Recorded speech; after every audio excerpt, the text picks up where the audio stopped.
कर ही रहा होता है कि अचानक एक ज़ॉम्बी उसकी आवाज सुन लेता है। उस रात रवि सभी ज़ॉम्बीज को अपने पीछे पीछे उस गड्ढे तक ले आता है। एक बार रवि, सुमित और आकाश नाम के 3 दोस्त आधी रात पार्क में आपस में बात कर रहे होते हैं। अरे सुमित, तुम इस बार छुट्टियों में कहाँ घूमने जा रहे हो? यार रवि, मैं इस बार सोच रहा हूँ कि मैं इस बार घर पर ही रुककर कोई किताब लिख लूँ। मुझे कहानियाँ लिखने का बहुत शौक है। ये तो बहुत अच्छी बात है, तुम्हें किताब लिखनी चाहिए। और रवि, तुम इस बार कहाँ जा रहे हो? यार मैं सोच रहा हूँ कि मैं इस बार अपने गांव चला जाऊँ। वहाँ मेरे चाची चाचा रहते हैं। उन्होंने कई बार मुझे बुलाया है, पर कॉलेज की पढ़ाई की वजह से नहीं जा पाया था, लेकिन इस बार जा रहा हूँ। अच्छा, ये तो बहुत ही अच्छी बात है। अरे आकाश, तुम क्यों चुप बैठे हो? तुम भी बताओ, तुम इस बार कहाँ जा रहे हो? अरे नहीं, मैं इस बार कहीं नहीं जा रहा हूँ। मैं इस बार अपने घर पर ही रहूंगा, मुझे कहीं नहीं जाना है। क्यों, क्या हुआ आकाश? तुम कुछ घबराए हुए लग रहे हो। क्या बात है आकाश? अरे यार, क्या तुमने सुना नहीं? कल रात मैंने टीवी पर एक न्यूज़ देखी थी। शहरों में एक अजीब सी बीमारी फैली है। कुछ लोग इसे एक वायरस बता रहे हैं जो कि साउथ कोरिया से आया है। यार मुझे कुछ ठीक नहीं लग रहा है, इसीलिए मैं तो इस बार कहीं नहीं जा रहा हूँ। यार आकाश, तुम तो खामखा डर रहे हो। ये सब कुछ शहरों में ही होता है, गांव में ऐसे नहीं होता है। मैं तो अपने गांव जा रहा हूँ और इस बार गांव में फुल एंजॉय करने वाला हूँ। चलो फिर ठीक है दोस्तों, छुट्टियों के बाद मिलते हैं। और आकाश, तुम अपना ध्यान रखना। ऐसा कहकर वे तीनों अपने अपने रास्ते निकल जाते हैं। अगले दिन रवि दोपहर तक गांव पहुंच जाता है। रवि अपने चाचा चाची से मिलता है। रवि के चाचा चाची उसे देखकर बहुत ही खुश होते हैं। रात को सब एक साथ खाना खाते हैं। खाना खाने के बाद जब रवि घर से बाहर जाने लगता है तो उसके चाचा चाची उसे घर से बाहर जाने से मना करते हैं। जब रवि उनसे इसका कारण पूछता है तो वह बात को घुमा देते हैं। रवि जब अपने बिस्तर पर लेटा हुआ होता है तभी आधी रात उसे कुछ आवाजें सुनाई देती हैं।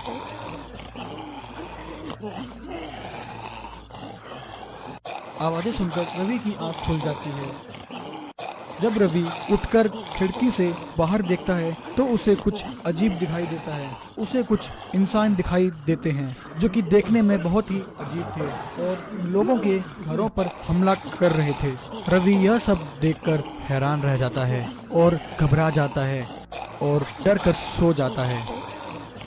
सुबह जब रवि इस घटना के बारे में अपने चाचा चाची से पूछता है, चाचा, कल रात को मैंने गांव में कुछ अजीब देखा। ऐसा मैंने पहले कभी नहीं देखा है। वो सब क्या था चाचा? तभी रवि की चाचा उसे बताते हैं, बेटा, ये लोग और कोई नहीं बल्कि हमारे ही गांव के लोग हैं जो मर चुके हैं, लेकिन मरने के बाद भी ये लोग हर रात को जिंदा हो जाते हैं और गांव वालों पर हमला करके उन्हें भी अपने जैसा ही बना लेते हैं। पर चाचा, ये मरे हुए लोग वापस जिंदा कैसे हो सकते हैं? मुझे कुछ समझ नहीं आ रहा है। तभी रवि को अपने दोस्त आकाश की बात याद आती है। रवि कहता है, अगर आकाश की बात सही है तो मुझे इस बात का पता लगाना होगा। अगली रात रवि ऐसा ही करता है। जब वे मरे हुए लोग गांव में इधर उधर घूम रहे होते हैं तभी रवि चुपके से उनको देख रहा होता है। आकाश सही कह रहा था, यह एक वायरस ही है जो कि शहरों से होता हुआ यहाँ गांव तक भी पहुँच गया है। मुझे जल्द से जल्द कुछ करना होगा। रवि अपने आप से बात कर ही रहा होता है कि अचानक एक ज़ॉम्बी उसकी आवाज़ सुन लेता है और वह उसकी तरफ दौड़ता है। उस ज़ॉम्बी को देखकर रवि घबरा जाता है और वहां से भागने लगता है। भागते भागते रवि का पैर एक पत्थर से टकरा जाता है और रवि नीचे गिर जाता है। वह ज़ॉम्बी रवि पर हमला करने वाला ही होता है कि तभी रवि को पास में पड़ी एक मशाल दिख जाती है। वह उस मशाल को लेकर ज़ॉम्बी के आगे खड़ा हो जाता है और ज़ॉम्बी को भगाने की कोशिश करता है। आग को देखकर ज़ॉम्बी वहां से भाग जाता है। रवि किसी न किसी तरह उस रात अपनी जान बचा लेता है।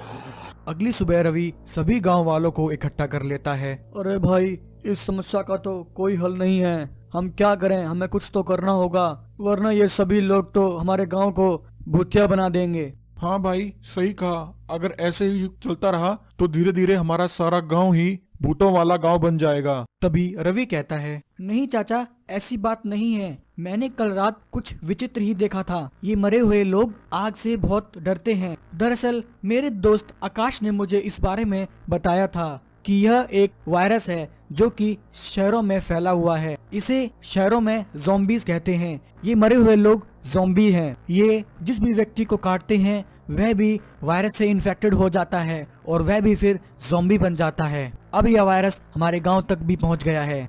देखिए, मैं जानता हूं कि आप सबको रोज डर डर के जीना पड़ता है, लेकिन इस तरह डरने से कुछ नहीं होगा। हमें हिम्मत करके इस समस्या का हल ढूंढना ही होगा। मेरे पास एक योजना है, पर मुझे आप सबकी सहायता चाहिए। हाँ हाँ बेटा, हम तुम्हारी सहायता करने के लिए तैयार हैं। जैसा कि मैंने आपको बताया कि यह ज़ॉम्बीज आग से डरते हैं, तो सबसे पहले तो हम सभी गांव वालों को अपने अपने घर के बाहर मशालें लगाकर रखनी होंगी और आज रात मैं इन ज़ॉम्बीज को किसी तरह से गांव के बाहर गड्ढे तक ले आऊंगा। हम सब इन ज़ॉम्बीज को उस गड्ढे में इकट्ठा करेंगे और फिर उस गड्ढे के चारों तरफ आग लगा देंगे, जिससे ये सारे ज़ॉम्बीज वहीं भस्म हो जाएंगे, किसी अन्य व्यक्ति को इन्फेक्ट नहीं कर पाएंगे। गांव वाले रवि की योजना के अनुसार ही काम करते हैं। उस रात रवि सभी ज़ॉम्बीज को अपने पीछे पीछे उस गड्ढे तक ले आता है।